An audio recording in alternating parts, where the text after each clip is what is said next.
Representative Simmons. Thank you for being here. I think it's really unfortunate that we're having to sit here and have this conversation, that professionals are not able to do the jobs that they went to school and trained for, because people like me, who are the most special of the 150, people representing this in this body, who some of us are doctors, but most of us aren't. And some of us may have personal feelings about the way healthcare should be, I guess, administered, but that's really not our professional capacity. I have a hard time sitting here and listening to y'all be drilled this way. It frustrates me because I remember having to make hard choices. I've had 2 very difficult pregnancies, and I remember being on the way to the hospital and my husband and I having the conversation, if I have to make the call, what do we do? And as a mother, you always are gonna say, pick the baby, because this child is wanted. And having to go back and forth and think about the other child that you have at home or my future fertility. I got my tubes tied after my 2nd pregnancy because it went so poorly that I could not take a chance and risk getting pregnant again and maybe not being able to make the choices I needed to make. I'm going off tangent here, but can you talk to us about timing, right?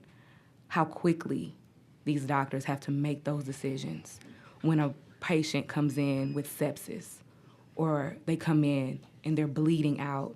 Because I'm reading a story right now where a woman was 11 weeks pregnant and she is bleeding profusely. Her mother is with her, who's a doctor, and is asking, why is no one doing anything? And that she was passing blood clots the size of grapefruits. This is a woman who had other children at home. This is a woman who may have wanted to have more kids. And she was sent home because she wasn't close enough to death. Can you walk us through that time frame and that decision-making, that split-second decision-making, that doctors may not have opportunity to call an attorney or second-guess themselves, and what that means for the life of a mother?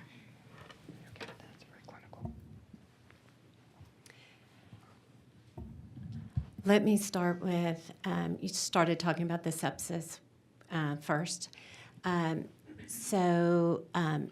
You have to get to the definition of sepsis.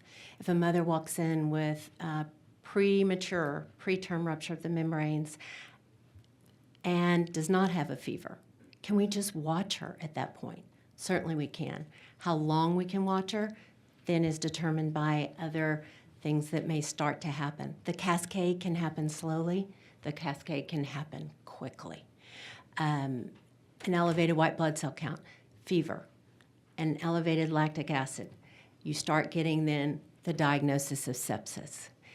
We activate a sepsis protocol. We increase her fluids. We do the right things by starting antibiotics. Where is the decision-making then if this woman has preterm premature rupture of the membranes? Is she, unfortunately, in prior cases, sent home when possibly she is febrile because doctors are so confused about, can I make this decision now? Do I have to wait? We want the ability to make the decision when this woman's life is in peril. And we want to be able to have the confidence, the backing of our hospital systems, the backing of attorneys to help us to make the decisions and make them quickly. Hemorrhaging. A woman can be bleeding and have a stable hematocrit, blood count, that shows that she is not anemic yet. Can we watch her? Can we see what happens? We want to have that ability to continue to watch, but if that blood count drops, we start having to give her blood products. We are then in the possibility of DIC, her platelets falling, clotting mechanisms are going crazy. We have to act because this is putting her life in peril. I hope that helps. Other questions? Thank you, that was very helpful. Anybody else that wants to expand, that can, but I thank you, that was helpful.